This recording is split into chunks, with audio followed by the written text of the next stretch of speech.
Attorney, abogado ka pala na nagtuturo sa Ateneo. At sinasabi mo, ang diferensya ng private sa public figure, pagka public figure ay hindi basta-basta. Kahit nabirahin mo, parang may lisensya ka na, parang gano'n sinasabi mo. Pero pag private, talagang kinakailangan may malis ka agad yun. Siguradong, kaya lang nung ikaw ay nag-vlog, ito yung title ng vlog mo sa akin eh. Huwag maniniwala sa pakulo at panliling lang ni Marcoleta. Ano ang panliling lang ko, attorney? Public figure ako, pero kailangan malaman ko, sapagkat dito lang may malis ka na eh. Una, hindi mo ako kilala, ikaw, hindi rin kita kilala. Pero dito lang sa title na title pa lang, huwag maniniwala sa pakulo at panlilin lang ni Marcoleta. Attorney, kahit kailan wala akong nilinlang na mamamayan ng Pilipinas. Wala kang karapatan na akusahan mo ako ng ganito. Kung ang pinag-uusapan ay gusto mo lang ma-informahan ng mga nagpa-follow sa iyo kung sino-sinong maraming nagpa-follow. Pwede mo ba sagutin ito muna? Ano yung panlilin lang na sinasabi mo rito? Marami na po kasi akong naging hindi ko ano yung particular na ito pakikita ko sa iyo, ayan hindi ko po alam kung anong particular doon na attorney, gumawa ka ng vlog. Yes po, ako po. Responsibilidad mo sa public ito, lalong-lalo na yung naniniwala sa iyo. Hindi ko maniwala kung paano mo silang napaniwala. Pero itong sinabi mong ito, may pakulo ako at panlilin lang. Ito yung sagutin mo. Hindi ako naniniwalang hindi mo naalala ito. Mr. Chair? Mr. Chair? Actually po, doon yata yan sa rally ng Iglesia ni Cristo na naging subject din ako po ng programa ninyo sa yung 20 kasama Honorable Congressman Marcoleta. Ako po yung naging subject nyo doon ni Saganang Mamamayan. Kasi ako yung nag-comment na sabi ko, dapat yung Iglesia ni Cristo kung talagang malaki yung mobilization nila, doon nila gawin sa Luneta, huwag sa Liwasan. Yun yung kasi, pag sa Liwasan... Attorney, huwag mong nililihis ang usapan. Ang pinag-usapan yung panlilin lang na sinasabi mo at pakulo. Walang kinalaman yung rally ng INC dito. Doon ko po kita, Honorable Congressman... Anong panlilin lang ang ginawa ko doon sa rally? Yung po yatang speech nyo doon sa speech. Hindi pa yata, kailangan siguruhin mo. Nagsalita ko doon, anong parte ng speech ko ang nilinlang ko ang mamamayang Pilipino? Honorable Congressman Marco, yung reaction ko po yata yung speech nyo po doon sa ano stage. Nga, kung alam mo yung speech ko, ano yung panlilin lang doon? Tingnan ko po dito sa ano ko, kung ano yung... Ang dami ko na po kasi naging content tungkol. Hindi ganun. Ako kapag sinabi ko, alam ko ang pinagbabasihan ko. Kahit matagal na yon, maaalala ko. Pag nilinlang ako ng isang tao, alam ko. Problema sa inyo, hindi ko nilalat ang vloggers, Ako, hindi ko minamasama yung vlogs. Yan ay part ng ating free speech. Expression. At yan ay ginagaranti ng ating saligang batas. Totoo naman na kapag public figures, hindi dapat balat sibuyas. Hindi kagaya ng balat sibuyas ni Kong Barbers, alam ko yan. Pero hindi nangangahulugan. Kailangan i-establish ninyo. I-establish mo. Ikaw ay abogado pa rin, kagaya na sinasabi mo, nagtuturo ka pa sa isang reputableng institusyon. At pagkatapos, tinatanong ko lang ngayon, ikaw ang nagbablog, Basta po tungkol po talaga yung naging topic ko po kayo tungkol dun sa rally ng ano nga yung sinabi ko sa rally na nanilang ako ng Pilipino? Wala ka man lang maisip? Ito yung uri mo na hindi kailangan talagang nagbablog Nami-mislead mo yung mga tao, nililin lang mo yung mga tao. Ang dahilan ay hindi mo man lang masabi kung ano yung aking mga panlilin lang na sinasabi mo rito. Pakulo at panlilin lang. Hindi ganyan yung mga vloggers na kilala ko. Yung mga vloggers umaatake rin sa akin, pero hindi ako balat sibuyas. Sapagkat may basihan ang kanilang sinasabi. Yung pinag-uusapan siguro namin dito. Gusto nila niyang tingnan siguro kung ano yung mga seats ng mga aming pinag-uusapan dito. Hindi ako balat sibuyas, pero ito, wala akong makitang panlilin lang na ginawa ko sa ating mamamayan. Ikaw, ang lakas ng loob mo na mag-vlog. Abogado ka pa naman. O ano? Gusto panoorin ko po mamaya itong kung ano yung ang hirap sa atin, Mr. Chair ano po kasi isip-isipin mo, bigla ka na lang gagawa ng isang vlog na ngayon ay tatanungin kita ng diretso, wala ka man lang masabi, kahit isang panlilin lang. At ang inaakala mo, baka sakaling doon sa rally. Ibig mo sabihin, naharap ako sa rallying pagkalaki-laki para manlinlang lang ako ng mamamayang Pilipino? Hindi ka dapat na abogado eh. Hindi ka dapat magturo sa Ateneo. Sinasabi ko sa iyo ngayon. Ako hindi ko inaukusahan ng mga vloggers. Kahit masasakit ang sinasabi nila, ngunit merong basihan. Meron silang pinagmumulan na basihan. Kamukha nung isang vlogger, Mr. Chair. Nakita niya yung isang tarpaulin, isang billboard na-install doon sa SLEX. Isang female vlogger, Mr. Chair, napanood ko. Itong si Marcoleta kanya, walang kahihiyan ito ha. Tanga pala eh. At kinahihiyan na rin siya ng mga kapatid niya sa Iglesia ni Cristo. Sapagkat, akalain mong gagawa siya ng billboard, isasama niya kanya si Pastor Kibuloy. Hindi ba niya alam na si Pastor Kibuloy ay ganyan. So, kinakailangan, Mr. Chair, na sagutin ko. Ang pagkakasabi ko lang po na sagutin ko, miss ka ako, hindi kita kilala, pero medyo nasaktan lang ako, pero nandun na lang, pagpapasensyaan na kita, sapagkat ako ay public figure.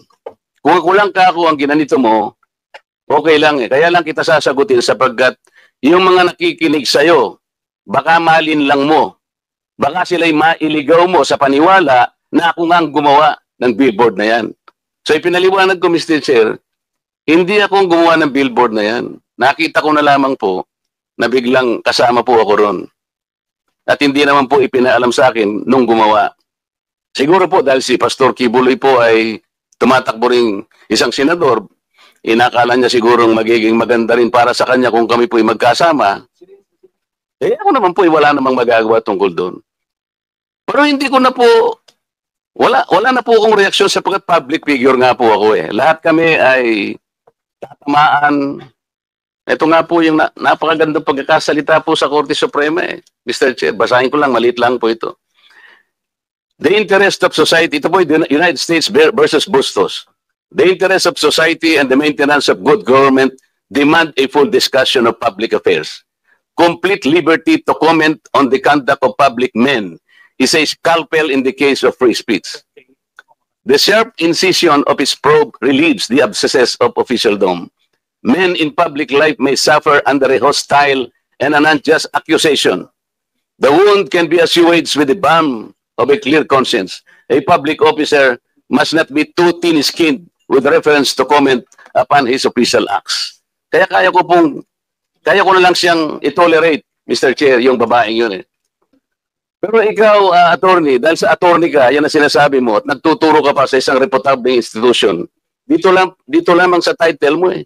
Huwag maniniwala sa pakulo at panlilin lang ni Marcoleta. Pagkatapos tatanungin kita ngayon, kung anong panlilin lang ang ginawa ko, wala ka man lang masabi. Kaya naman kitang idemanda pero hindi na kita pagtitsagaan eh, kung ikaw lang. Gusto ko lang malaman ng mga tao na walang basihan itong ginagawa mo. Para sa akin, sapat na nakabayaran sa'yo. O total, hindi na siya makakimbo, Mr. Chair. Tatigilan ko na siya. And with that, Congressman, Talaga yung vlog ko na yun kung tungkol saan. So nakita ko na po, October 21 pa po pala yun, 2024. May post kasi si Honorable Congressman Marcoleta, ang post niya, yung tungkol sa pagbisita niya sa Naga. Taga-Naga po kasi ako. Nakipagkita siya kay former Vice President BP Leni. So ang post ni Honorable Congressman Marcoleta, pagiging statesman. Kasi siya, hindi siya kay Duterte, kay Marcos, kay Leni, para sa kanya unity. So yung topic ko, huwag padadala sa pakulo at panlilin lang ni Anong panlilin lang doon? Explain ko yung sinabi ko. Kasi opinion ko po ito, sabi ko. Oo nga, hindi panlilin lang yon. Nakipag-handshake ako. Kaya nga, ang sinabi ko, unity begins. Sabihin ko lang po yung sinabi ko doon sa vlog ko. Hindi, panlilin lang ba yun? Mr. Chair, point of order lang po. Para What is the point of order? Point of order po yung yes. Dapat po Mr. Chair, Okay. You So, what is the point of order Kasi you gave of time Congressman to Plansky? attorney. Wait, I'm still speaking. Sorry. What's the point of order of Ms. Point of Plansky? order po yung conduct nung palitan nila ng ng exchanges of words. So you have recognized po Attorney Ricky. So let him explain before our colleague I Marcoleta. understand. Yeah. Okay, I'll be So letting, para maging wait, okay. and please I understand address both of you, please address the chair para hindi po Yeah. nagsasagutan. All right. Thank you. So we'll be letting Attorney Ricky to reply, and then I'll give a chance to Congressman Marcoleta also to ask you as well. Sige. Yes po, Attorney Mr. Ricky. Chair, thank you po. Ang sabi ko lang po, kasi kanina po, tinatanong ako tungkol dun sa vlog ko na yon. Hindi ko talaga maalala sa dami ko ng vlog. So, binasa ko po, pinanood ko. So, tungkol po yun sa post ni Honorable Congressman Marcoleta. Sabi niya, reading from netizens, reactions on my brief and casual meeting with former VP Lenny. After my trip to Sipokot, I now realize how really divided our people are. Reaching out to all our leaders can also be personal. Our ability to show our humanity beyond the realm of political. How else are we able to exemplify the true meaning of statesmanship if you refuse to extend your hand to all who wants to grasp it? I believe unity always begins with a handshake. Tapos may picture siya, kasama niya sa BBBM, si Duterte, si Lenny, si Sara. Ang reaksyon ko doon, sabi ko, wag tayong padadala doon sa pakulo na yon at panililang na. Kasi sabi ko, ang totoong statesman, ang paninindigan niya para sa bayan. Hindi ko nakita kay Congressman Marcoleta na ang mga paninindigan niya sa issue ay para sa bayan. So honest opinion ko po yun. Yun po yung ano ko. Hindi po ako doon, hindi po malicious yung ano ko, yung intention ko. Mr. Chair, may I react? Marcoleta, now you have the floor. Pinutol mo lang, attorney eh. Ang kasunod nun, alam mo, tingnan po ninyo yung record ni attorney ni Congressman Marcoleta.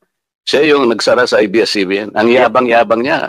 Yes. Isipin mo, sasabihin mo sa akin, you do not even know the issues. Attorney, alam mo ba yung issue sa ABS-CBN? Yes po. What do you know about it? Mr. Chair. You can reply, Attorney Ricky, please.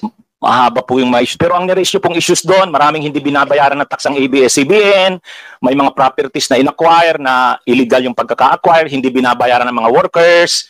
So, mainly po yun yung nakita kong nire-issue yung issues nung pinasara yung hindi binigyan ng renew yung franchise. So, Mr. Chair, ano ang panliling lang doon? Ni hindi mo alam yung Philippine Depository Receipts, ni hindi mo alam yung corporate layering, ni hindi mo alam yung transfer pricing na ginamit nila para magkaroon tax evasion through Big Dipper. Ni hindi mo alam ang napakarami nun. Pagkatapos magbibintang ka na pakulo lang lahat ito, tako'y nanlilin lang. Ano ang binibigay mo sa followers mo, Mr. Chair? Wala kang masabi na panlilin lang eh. Ang sinasabi mo ngayon, opinion eh.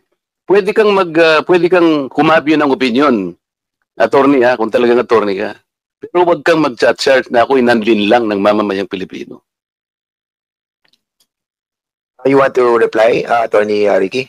Yes, Mr. Chair. Ayun, Okay, yun go po ahead. yung, kaya ko po sinasabi na yung ako naninindigan na yung vlogging ko, hindi po fake news kasi opinion ko po yun.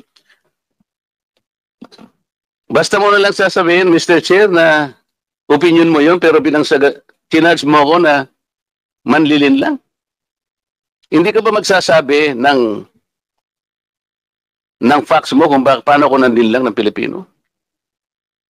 Abogado ka, di ba? Mr. Chair, abogado daw ito eh. Attorney, you want to answer back?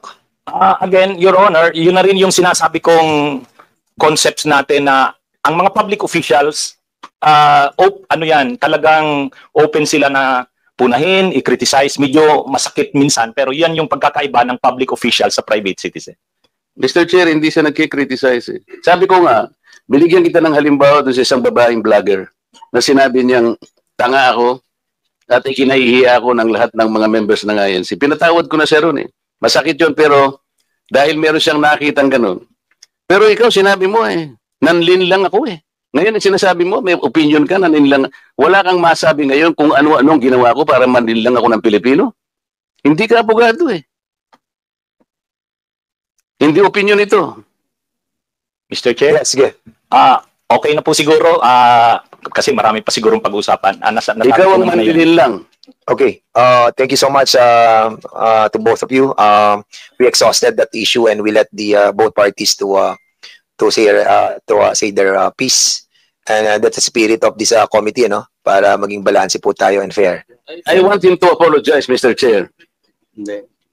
Kung abogado ka talaga, Sorry, Mr. Chair, I won't apologize. Opinion ko yun. With that, we'll dwell to the next issue, no? Ano na muna tayo sa interpellation. Balikan na lang natin mamaya issue yan. Kung ayaw niya mag-apologize, but I think we cannot force him to say sorry about it. Mr. Chair, I move that he be cited for contempt. For So there's a motion peddling to, lies okay. before this committee. So We cannot even answer simple questions kung paano ko nilinlang ang mga Pilipino. We cannot just let people, kahit na public figures tayo eh. I give him the chance. okay, 1 minute suspension. The parliamentary status ng ating committee, there's a motion that was moved by Congressman Marcoleta to cite Attorney Ricky in contempt. Unfortunately, Congressman Rodante Marcoleta is not a member of any of this committee. So he cannot move any motion regarding this issue. I'm sorry, Congressman Marcoleta, because I've been informed that you are not a member of any of the committees. And according sa ating rules, hindi po pwedeng Mr. Chair, may I ask my friends in this committee Hmm.